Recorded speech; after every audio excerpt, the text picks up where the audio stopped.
Here is your, I think this is your most recent video, yeah. You at home may have heard of the Invisible Box Challenge. I happen upon it.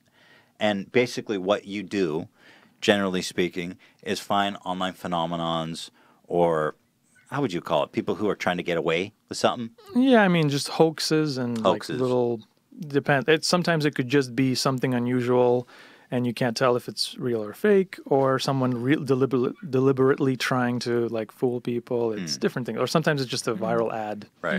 So you debunk stuff, videos, essentially, graphical effects, mainly. Yeah, like I just call it debunking for ease of like understanding, but sometimes I'll just like kind of critique a thing or say, hey, here's how you could do this, you know, and this is how they did it, this is how you could do it. Right. Sometimes I'm really pissed off and I think what they're doing is wrong and I kind of really criticize the people behind it. Sometimes I'm having fun with it. When you say I, are you talking about the character or do you the kind of character. mesh? What's the difference between what you feel and what the character feels? I mean, it's like a heightened, exaggerated version of like my impulsive reactions to what I see, but of course it's made, you know, I like to think I'm a nice guy in real life, but this is like how I wish, like the dickish version of me that I wish I could be. And I think it works just for comedic effect. Sometimes it's like almost what not to be, like how not to react. It's, you know, it's like reverse psychology. I love it. I think it's so funny. I love the character. Well, Thanks. here, let's watch this. First of all, let me say, I love how you just flex on all the people in this video. Because you're like, you guys are all doing this fake box challenge. But if you were good, this is how you would do it. Basically. Let's watch.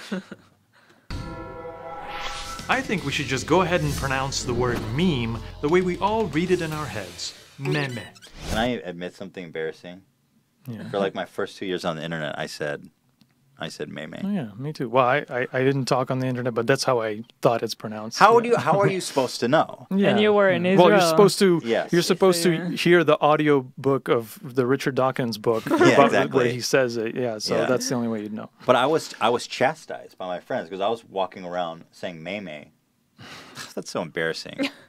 But they're like, it's meme. I'm like, we should no. bring it back, Ethan. Let's just, I mean, it's more fun Maybe to say. You're right. Let's Full circle. Yeah. That was a dank meme.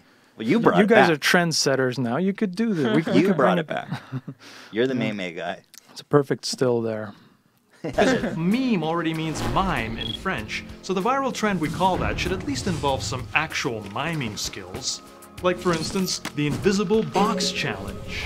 You know, the thing that was a thing for a while where you try to convincingly step over nothing. It truly took off when someone actually managed to do it well. So, was that one fake? No, that's the real deal. Okay, that's the one I saw. I was like, that's cool. I mean, someone none of them are actually managed typically to- fake. I mean, there are a few, the ones that I highlight, you know. Yeah.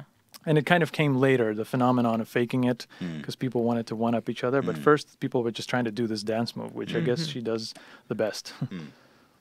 Do it well. And that someone was, let's see, Dan, do we have internet? Well, we having problems again? Okay, we're good. Sorry. Okay. I just saw my dot go out. Our internet went out Last time, yes, Texas varsity cheerleader Ariel Oliver.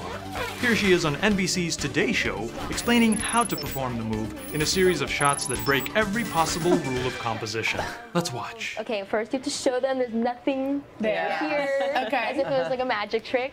And then you lift your leg, or no, you have to pat it. So I thought you were going to debunk this, but it turns out you And just then you didn't put your like foot on top of the box. Well, behind the this one has to scenes stay exactly where it is the extra whole here, time. you see they have a little So, green when screen you thing going jump, on in that show, because this leg later that's jumping, they do a joke of it. The hosts join her and so when they you jump, do a fake this leg version of stays the in the move. My God, you put one foot up and try to keep it in the same spot while jumping really high with the other foot. Anyone can do it.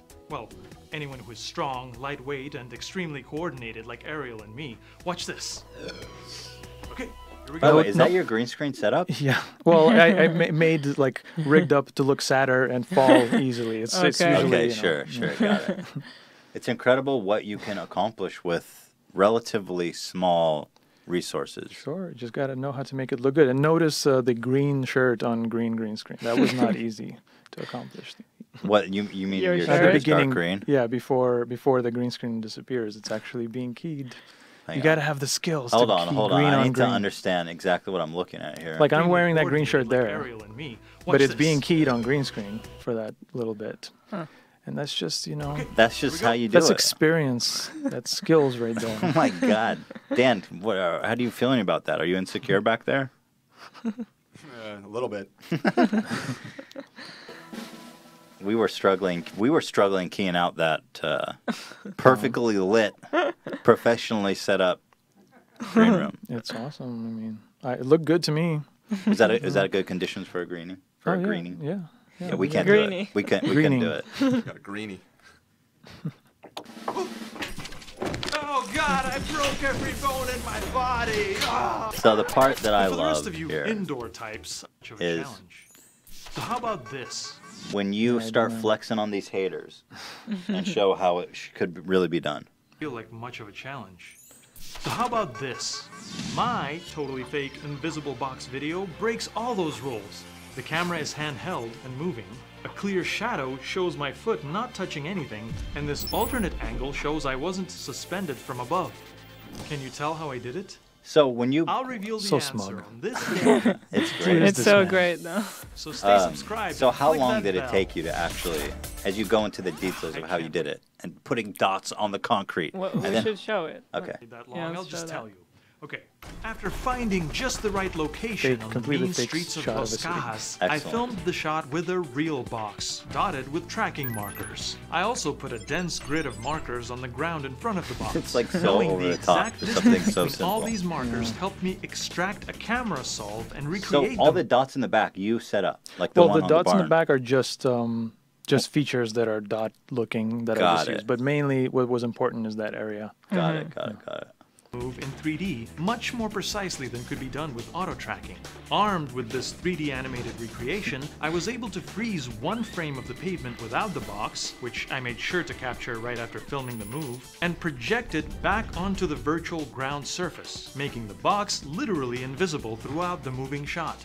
Of course, it also made everything else that entered the area disappear, and while the green on the box helped a little, I ended up manually rotoscoping my hand and foot and their respective shadows to appear on top of the box invisibility patch. Ironically, the biggest challenge was removing the markers that made the effect possible in the first place. Painting them away in one frame and using the same projection method as the box wasn't enough because my shadow moved across them. So I picked individual frames where various markers are in shadow, painted each one out, and combined a series of projections until I had a version of the entire grid in shadow. I then used the tracking data to stabilize a 2D projection of my shadow and rotoscoped it to create a mat that controlled when and how just the added shadow to a marker roller coaster patches ride. were revealed. After some editing. final tweaks and color adjustments, I ended up with a pretty convincing take on a meme that was already extremely out of date when I started. But I'm not interested in being trendy. So, a couple questions. That was so great. Yeah, that was actually one of my favorite moments from your videos, of how that whole sequence came together. How long did it take you to put all that together? Well, I mean, I release a video a month, and so you know the old like adage that a task is going to take as long as the time you allot for it. Sure. So like it pretty much takes me every day of the month to put it together. But like the effects are definitely the longest portion because I'll shoot it in a day. Like I said, I'll do like the rough editing in a day, and then I just sit there for days doing Oh my the God. fine work. So you spend the bulk of your time doing all the visual effects. Pretty much. Do you edit yourself? Yeah, everything, every like moment of every video I've done on my own. Just sitting That is at night. That's unbelievable. I mean, if I was smart, I could like collaborate with people and get people to help me. But you know, I'm still working on that. I'm figuring out how I can make that. Someone on happen. that level, could you ever trust somebody else to edit your stuff? Well, you just have to know how to meet the right people and like you know, kind of find like minds and people of the same skill level. And yeah, but I'm not like, you know what's funny? As we were watching that, I wanted to say that yeah, it's pretty dense and I'm explaining a lot of stuff. But honestly, like anyone that does visual effects, when they watch that, they'll be like, yeah, sure, Really? like that's what we do. Nothing That's what we impre- do every day. Huh. It's just that kind of complicated. It looks weird. like It's I don't Latin know. to me.